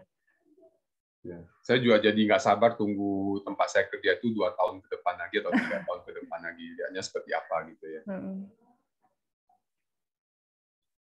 Oke, dari Kuatawan ada yang mau, ada dari Koadiho dalam proses saya udah cukup ya. Nggak, kalau sorry ini terakhir kayak Koadiho ada bertanya, kalau dalam implementasi ini apakah perlu dibuat satu divisi baru dalam organisasi khusus untuk para trainer ISO? Setelah selesai para trainer ISO ini kerjanya apa lagi? Apa dibubarkan divisi ISO-nya? Oke. Ya, sebetulnya sih dengan mengimplementasikan ISO ini kan kita di perusahaan saya menambah satu departemen lagi yang namanya KMS ya, yang dikepalain oleh, yang dimanajerin oleh Natalie ininya, yang menjaga semua sistem yang berlaku di perusahaan itu ya sehingga tetap sesuai dengan plan yang udah kita jalankan. Ya, kemudian juga bagaimana langkah-langkah pengembangan lebih lanjut daripada sistem itu sendiri kan gitu ininya. Ini yang dilakukan oleh Natalie kesehariannya ya sebagai KMS manager di perusahaan saya. Dan Natalie sendiri bukan cuma sendirian, tapi dia juga ada departemennya yang dibantu oleh timnya lagi kan, beberapa orang yang untuk bisa mengevaluasi sistem yang ada di seluruh perusahaan saya. Jadi kalau Bro Wahyu ditanya, ya pasti nantinya kalau di perusahaan Bro Wahyu nanti ISO, udah pasti akan ada satu departemen tambahan ya, KMS departemen namanya. Ya kan gitu nih. Oke. Kalau di kita sebutnya bisnis proses. Yang handle tuh bisnis proses department. Oh ya. Bisnis proses. Jadi bagian dari di bisnis proses yang menghandle proses inilah gitu. Kalau saya kan di learning and development-nya. Cuman ada satu department lagi, bisnis proses department. Jadi dia yang menghandle terkait dengan penerapan ISO ini. Nah ini Bu Natalia, akan ada mungkin nggak ada kerjaan nanti setelah udah terus habis itu udah stop nggak ada kerjaan lagi gitu. Nah sebenarnya enggak sih, kalau saya sih enggak ya, karena ini ya ya kita nggak berhenti di sertifikat, bukan tujuan akhir kita ya, maksudnya kita sepakat di sana. Jadi ya ketika sertifikat keluar ya proses jalannya sistem itu tetap harus di-maintain kan ya. Ya melalui apa? Itu melalui kegiatan audit internal di kita itu. Kalau di ya tadi yang di tempatnya saya bekerja itu, yaitu semua RO kita itu juga dilakukan audit internal untuk cek implementasi sistemnya. Nah, terus itu ya audit internal itu sudah rutin dilakukan. Selanjutnya ada kewajiban-kewajiban kita ke pihak prinsipal. Yaitu memang prinsipal kita concern ya dengan quality, dan tentu ya kita punya kewajiban yang harus kita penuhi ke pihak prinsipal. Nah, itu juga ada bagian dari tanggung jawab saya dan tim di bagian quality. Terus selanjutnya itu ya kita ada audit eksternal yang memang ya kita secara rutin itu sudah setahun sekali. Dan selain itu juga ya perusahaan kami kan juga mau berkembang ya. Jadi ya mau mengadopsi standar-standar yang lain untuk mendukung ya mungkin jangka panjang ya. Tadi kayak kalau tadi kita 9001, ya nantinya ke depan juga kita ada 17025 untuk ada lembaga uji kesesuaian tadi untuk laboratorium. Nah, itu ya jadi ya maksudnya itu akan semakin berkembang sih Pak. Kalau yang saya rasakan ya, saya alami, saya nggak kehabisan, maksudnya kehabisan aktivitas gitu, saya enggak sih. Jadi karena ya semakin berkembang dan ya memang harus dijaga implementasinya ya. Ya spiritnya ke sana sih Pak. Oke, thank you Bu. Itu Ko Adi mudah-mudahan menjawab. Oke, kalau tidak ada lagi sampai di sini aja wartawan. Oke, kita tutup pertemuan kita di sore hari ini. Sekali lagi terima kasih Bu Natalia, terima kasih wartawan sudah mau berbagi kepada kita terkait dengan pentingnya penerapan ISO di dalam mengelola sebuah perusahaan ataupun organisasi. Ya, semoga apa yang disampaikan oleh Bu Natalia dan wartawan memberikan manfaat kepada kita semua, menambah satu wawasan kepada kita apa yang kita perlu lakukan untuk menghasilkan sebuah organisasi yang mutunya baik. Oke. Dan juga terima kasih teman-teman yang sudah meluangkan waktu untuk hadir di sini. Ya, ada teman-teman dari Makassar, dari Medan, tadi juga kemudian ada dari Palembang, terus kemudian dari Jakarta, bahkan dari Jambi, dan juga ada Romo Dipa Suryadi.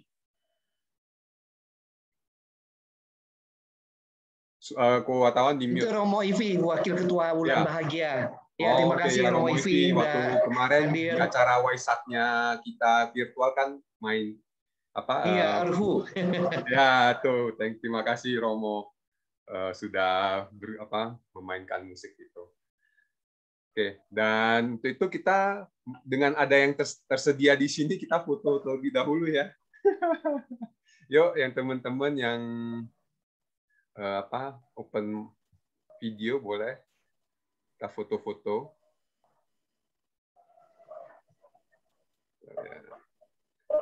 Oke, boleh tidak ada yang. Oke, 1, 2, 3. Oke, thank you Oke, terima kasih semuanya.